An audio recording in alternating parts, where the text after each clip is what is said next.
Time marches on, and the age of a new Let's Play draws nearer. I'm sure you've been waiting for me to say that. I've been wanting to do an update video for a while, but wanted to wait until after Persona Q2 was finished. I'll be explaining both future plans and my thoughts on Fire Emblem Fortune's Weave now that I've had more time to gather them. But just in general, without saying too much, I feel like I've been at a crossroads in my life lately. I need to think more practically about the future and what I should be prioritizing. What exactly that means for the channel, I'm not sure yet. And don't worry, it's not going anywhere anytime soon. But I've been out of work for a while, and the person I share a house with is going to be retiring soon. So I'm going to need to either focus more on job hunting and studying, or look into increasing my monetization options with YouTube. I'm not saying that I want to sell out or anything, but what I might end up doing is open up channel memberships. Now, of course, only give what you can afford, and don't take this as any kind of obligation to support me. I'm not in any kind of dire straits financially. It'll just be an option that's there. And I'm not even sure it will be right for this channel. A lot of people who do this kind of thing offer members-only live streams or other exclusive benefits, and to me that feels a bit mean. I'm really just exploring at this point. Speaking of which, earlier this year I made a second channel. Because my Sonic brain rot genuinely gave me a lot of passionate ideas for videos that were outside the style and scope of the main channel. I was trying a lot of different ideas to see what would stick, and at first it seemed like it wasn't going anywhere. But then I uploaded 2 videos on Crossworlds that did a lot better than I expected. This probably isn't the right channel to give my thoughts, but I am pleasantly surprised by this, and I'd like to explore it further to see where it goes, as I do have a lot more ideas for Sonic videos. I think I've already found a good balance of working on them and working on the main channel.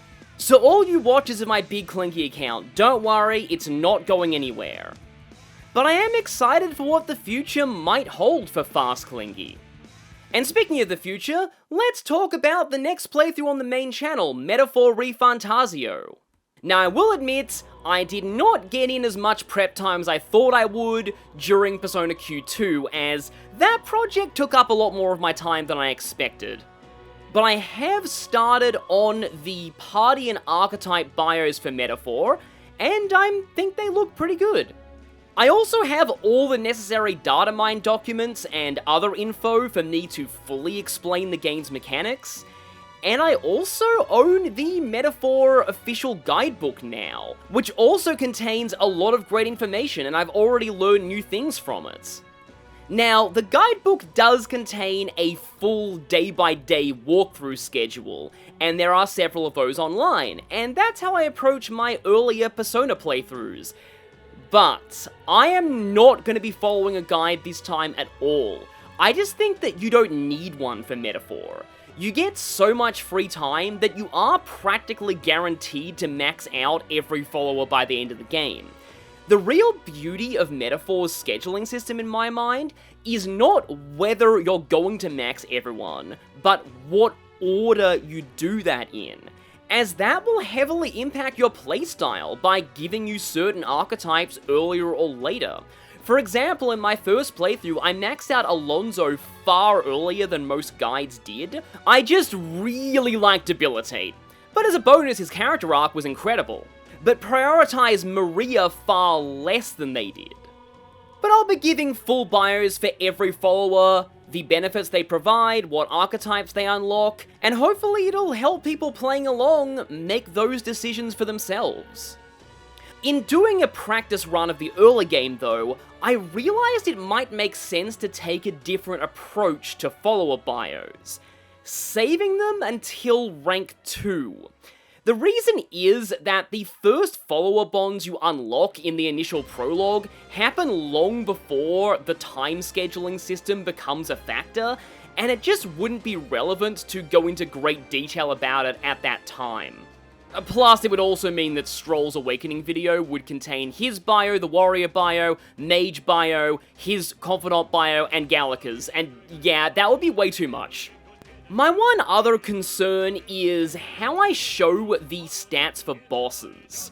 The SMT wiki does have profiles for all the Metaphor bosses, but they only have room to list their HP, elemental affinities, and skills. I do have a data mine with the stats of every boss though, and I'd like to show those on screen. Whether I somehow edit the SMT wiki to show stats, or make my own boss bios, which would be a lot of work, I'm not sure. We'll see.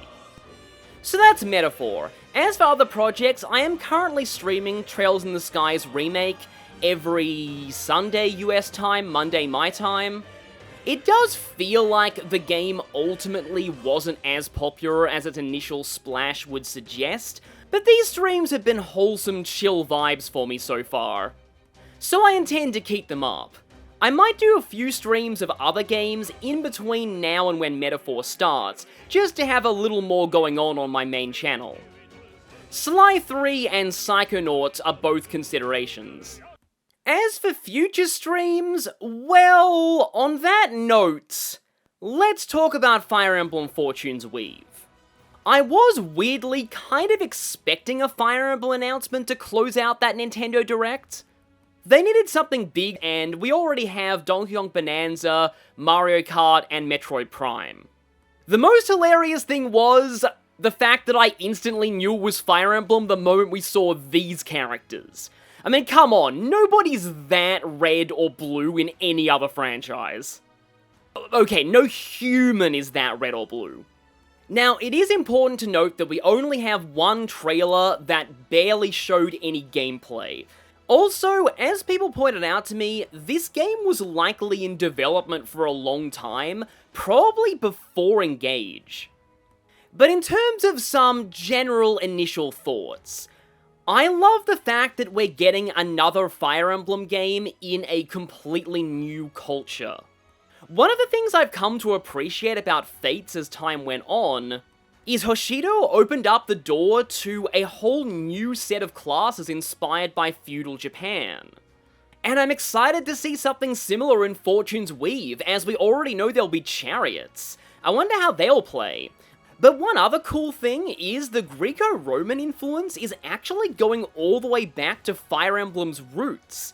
The original NES Shadow Dragon had a heavy Greco-Roman influence. Marth's name comes from Mars, the Roman god of war. He's wearing a toga, ballisticians look like chariots, and heck, it's the reason we have Pegasus Knights. Those elements of Marth's world were heavily downplayed in Mystery of the Emblem in favor of a more standard European medieval fantasy, which led many Fire Emblem fans to forget they were ever there. So it's great they're bringing that back. It's also funny, given how much arenas have been downplayed as a game mechanic recently, we now have a game that's set entirely around an arena. With the trailers showing 4 major characters competing for their own reasons.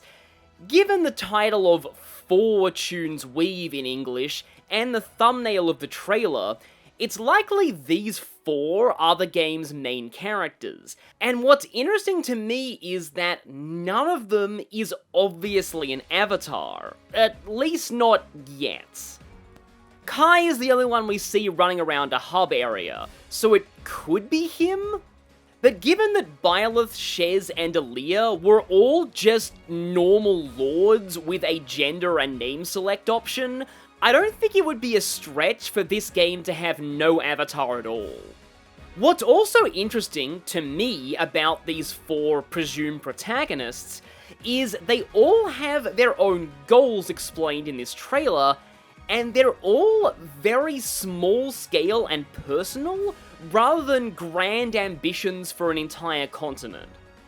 Theodora's goals are the closest to being political, but she seems more focused on bettering herself so she can be the queen her people deserve. This is probably speculating too far too soon, but I am wondering if this is going to be a more small-scale, personal story, like Blazing Blade, rather than a big continent-shattering war. And I'm not trying to say that would be better, I'm just saying it would be different, given Fire Emblem hasn't tried that kind of story in a long time. I've seen people make comparisons to Octopath Traveler, and I wouldn't mind that sort of approach in a Fire Emblem game. Multiple main characters, each following their own distinctive personal plot lines, within the same overarching narrative. In case you can't tell, I'm on copium that there won't be route splits this time, but the 4 characters do seem to have different faction icons in the footage, so we'll see. If there are route splits, I'd like them to be more like Fire Emblem 7, where the story is the same, but you just get slightly different perspectives from Eliwood and Hector, and they each have their own exclusive chapters at certain points. For example, if you choose Lita, she could have a chapter where she fights the guy she wants revenge on. The core story is the same, but you only see that chapter and the ending of that subplot on her route. When it comes to what little indication of the gameplay we have, it does look very Three Houses coded, but I am hoping that they take the better aspects of Engage too. What we've seen of Blaze art, particularly the edgy vampire guy's teleport, do seem to resemble Engage attacks. I was always hoping the next game would find a way to carry forward the spirit of Engage attacks and emblem ring mechanics, without actually having emblem rings, as those make no sense outside of Engage. These all certainly seem to be powerful command-activated abilities that might consume some kind of resource, very much like Engage attacks, but we don't know whether they're character-specific or if they can be swapped around between chapters. That was something I always loved about emblem rings. They offered fun unit customization without locking you into anything the way the 3DS game's child characters or Three Houses tutoring did. We see gambits in this footage, but it's possible they're a Theodora exclusive mechanic. Which would make sense, she's the only one of the protags who's obviously the ruler of a nation. We don't see any human bosses with multiple health bars in this footage, but it might come from early in the game, and Engage didn't introduce that aspect until Chapter 5. I just hope that returns because it really fixed Fire Emblem boss design to me, preventing them from being just one-shotted by a single ally. Speaking of the enemies we see, something I've seen people complain about are the generic-looking portraits on enemies. I think these are either placeholders or they're automaton training dummies used by the arena.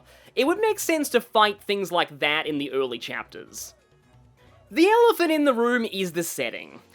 I had hoped that the next game would have Three Houses' approach to writing, Engage's gameplay, and be in a totally new setting. I thought that was the best shot Intelligent Systems had at uniting the fractured fanbase and just moving on from all the discourse. But Fire Emblem has done games set in the same world as others before. In fact, all 5 Kaga games shared a world. They didn't start doing a multiverse until he left. It's also very early days. We don't know if they're taking a Gaiden approach, where it's the same world but a different continent, or Square Enix's original plans for Final Fantasy XIII. Multiple separate worlds only linked together by a shared mythology. For all we know, this setting could have Creststones, demonic beasts, and Sothis, but nothing else. Heck, Sothis is implied to be an alien in Three Houses, so this being a totally different planet isn't out of the question. TLDR, it's still early days. So I do have to be honest here because you can probably see my biases already. I really like the gameplay of Engage, and I was always hoping the gameplay of the next Fire Emblem would draw from it more than Three Houses, A game that's map design and overall gameplay I did not enjoy much. Similarly, after 5 years of discourse, I have lost all interest and investment in Three Houses' setting. So the next game leaning on both the gameplay vibes and world of Three Houses, it's not a draw for me. Fire Emblem Engage was the most fun and all-round joyful experience I've ever had playing a video game in a long time. I've replayed it at least 6 times, and I never get tired of it. And so while I have no issues with Three Houses as a game or its fans, my issue is the internet turned it into a symbol. A symbol of everything Engage is not, and therefore a symbol of why Engage failed. I'm just tired of Three Houses and its sales numbers being constantly weaponized against Engage and people who like it. And that's why I hope the next game would have a new setting and we could just move on.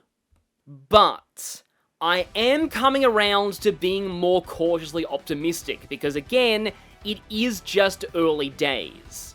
If this game is to hook me, it will have to do it via the gameplay, map design, and its own world and characters. Which I hope will be able to stand alone from Three Houses. Another thing I'll say is Fortune's Weave looks gorgeous. It's the perfect blend of the realism of Three Houses art style with some of the more fun stylization of Engage's, without character designs as outlandish. The closest thing is this girl with glasses. So this is the first Fire Emblem that's been announced since I started streaming on this channel. And if you're wondering whether I will stream it on release, I am tentatively committing to only streaming the beginning for now. I feel, like Echoes and Engage, this is a game that I would rather take some time with to myself and formulate my own opinions on, before I decide how to cover it on the channel. And I really don't want to commit to streaming the whole game live if its story ends up going in a direction that upsets me. That would not be fun to watch. But for the time being, we have a new Fire Emblem game, and I'm excited to follow the news as it comes. Wait, hang on, we already have a new Fire Emblem game.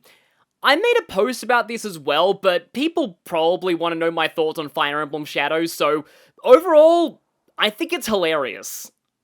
I've never played it, and I've heard very conflicting things. Given it's free, I should probably dip my toes in at some point. But for now, I can't believe they made a whole game out of that meme trailer. We have official personas for previous Fire Emblem characters, including Dimitri's, which looks terrifying in the full art, but is immediately ruined by its adorable chibi version. The remix of Apex of the World he gets is kinda nice though. Also, it is hilarious that the Red and Green Knights are a literal bull and panther. I've heard the story is actually decent, though it's weird that it's entirely separated from the gameplay. And, okay, this is technically a spoiler, so it'll be its own timestamp section, but it's cool that Kurt is the first non-Avatar Lord to be in a canonical same-sex relationship. Same-sex romances that don't involve any Avatar has been on my Fire Emblem wishlist for years. I just never thought we'd get it in a weird Among Us mobile game with furries. And with that, my thoughts on Fire Emblem Shadows are over. And so is this update video. So thank you all for listening, and I'll see you next time for more streams and Metaphor re Fantazio.